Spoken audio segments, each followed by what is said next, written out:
अनुभव, आस्था और आशा का सही समन्वय हमारी जिंदगी चलाने के लिए जरूरी है। अनुभव या तो हम खुद करते हैं या किसी और के अनुभवों से सीखते हैं। चॉइस हमारी अपनी होती है। हर व्यक्ति में किसी न किसी के प्रति आस्था और विश्वास होता है। वो माँ बाप हों, भाई बहन हों, दोस्त रिश्तेदार हों या ईश्वर हों। हमारी आस्था और विश्वास किस पर है और क्यों है, इसका कोई लॉजिक या तर्क नहीं होता। आस्था इतनी शक्तिशाली है कि पत्थर को भी भगवान बना देती है। आस्था से हम असंभव को भी संभव कर दिखाते हैं। और आशा हमारा वो सपना है जिसे पूरा करने में हम जिंदगी भर लगे रहते हैं। हमारी जिंदगी से अगर आशा या उम्मीद निकल जाए तो कई बार हमारी जीने की इच्छा तक खत्म हो जाती है। इसलिए जीवन में आशा का होना बहुत ज़रूरी है। आज मैं आस्था से जुड़े रहस्यों की बात करूंगा जो काल्पनिक हैं या सत्य हैं, कोई नहीं जानता। फिर भी कुछ लोगों को इन पर गहरा और अटूट विश्वास है। 1960 के आसपास रुद्राक्ष की ये माला मेरी नानी ने मेरी माँ को दी थी और 1990 में विदेश में बसने के पहले मेरी माँ ने अपने आशीर्वाद के तौर पर यह माला मुझे दे दी। इसके साथ ही मेरी माँ ने मुझे रुद्राक्ष का एक मनका भी दिया और कहा, इस मनके को हमेशा अपने वॉलेट में रखना। रुद्राक्ष का रहस्य मेरी माँ और मेरी नानी जानते थे, इसलिए रुद्राक्ष की माला मेरी नानी से मेरी माँ को मिली और मेरी माँ से मुझे मिली। न जानते हुए भी कुछ बातें हम दूसरों का मन रखने के लिए कर लेते हैं। अब मैं रुद्राक्ष के रहस्य को समझ गया हूँ और इस माला को आगे पास ऑन कर सकता हूँ। 1990 से आज तक हर 2 साल में वॉलेट बदलते गए, पर वो छोटा सा रुद्राक्ष का मनका एक वॉलेट से दूसरे वॉलेट में ट्रांसफ़र होता रहा।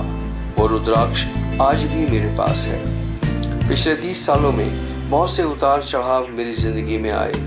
हर परेशानी को मैं आसानी से पार कर पाया और ऐसा इसलिए हुआ क्योंकि मेरी सद्बुद्धि बनी रही। पैसे से भी ज़्यादा हमें सद्बुद्धि की ज़रूरत होती है। मेरा ऐसा विश्वास है कि मेरी सद्बुद्धि बने रहने में सबसे बड़ा कारण है रुद्राक्ष का मेरे पास मेरे वॉलेट में होना। मुझे विश्वास है कि रुद्राक्ष धारण करने से मन शांत रहता है, आमतौर पर अच्छे अनुभव ही होते हैं और हमारी सोच आशावादी बनी रहती है। पंचमुखी रुद्राक्ष आम रुद्राक्ष है और बहुत कॉमन है और बहुत आसानी से मिल जाता है। मेरे पास भी पंचमुखी रुद्राक्ष ही है।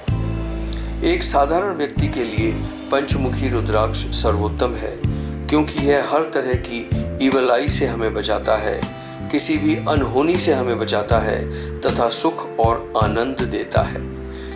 आमतौर पर लोग रुद्राक्ष की माला पहनते हैं, लाल धागे में पिरोई हुई माला जिसमें रुद्राक्ष के 108+1 मनके होते हैं। रुद्राक्ष की माला से ओम नमः शिवाय का जाप करने का विशेष महत्व है क्योंकि रुद्राक्ष का भगवान शिव से संबंध है। इसलिए रुद्राक्ष हर उस मंत्र में काम आता है जो शिव से संबंधित है। व्यक्तिगत तौर पे मैं अपना अनुभव शेयर करना चाहूँगा। मेरी एक बहुत बड़ी सर्जरी होनी थी जिसमें 7-8 घंटे लगे। मेरे साथ क्या होने वाला है इसकी बहुत कम जानकारी मुझे थी। सर्जन अपना काम कर रहे थे, पर सर्जन के अच्छे काम के बाद भी कुछ लोग मर जाते हैं क्योंकि ज़िंदगी और मौत का हिसाब कोई और करता है, सर्जन नहीं। और उस शक्ति में हमारा विश्वास या आस्था है या नहीं, यह बात इम्पॉर्टेंट हो जाती है। जनरल एनेस्थीसिया का मास्क अपने चेहरे पर लगाने के पहले मैंने उस रुद्राक्ष को याद किया जो हमेशा मेरे पास रहता है और एक बार महामृत्युंजय पाठ का जाप किया। उसके बाद मास्क चेहरे पर लगाया और गिनती गिनना शुरू कर दिया। कब बेहोश हो गया पता नहीं। होश आया तो रात हो गई थी।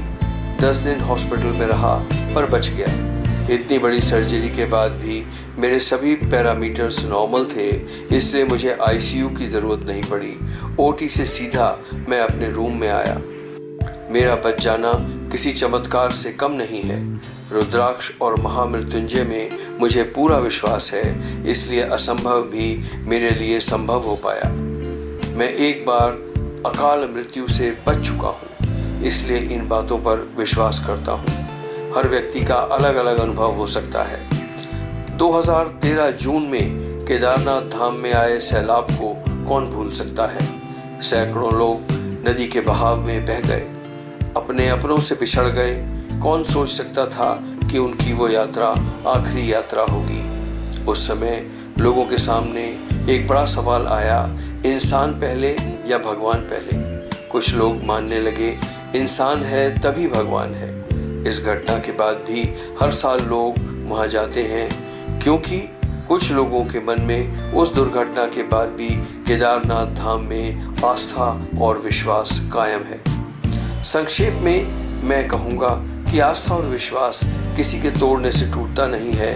अगर है तो है, नहीं है तो नहीं है।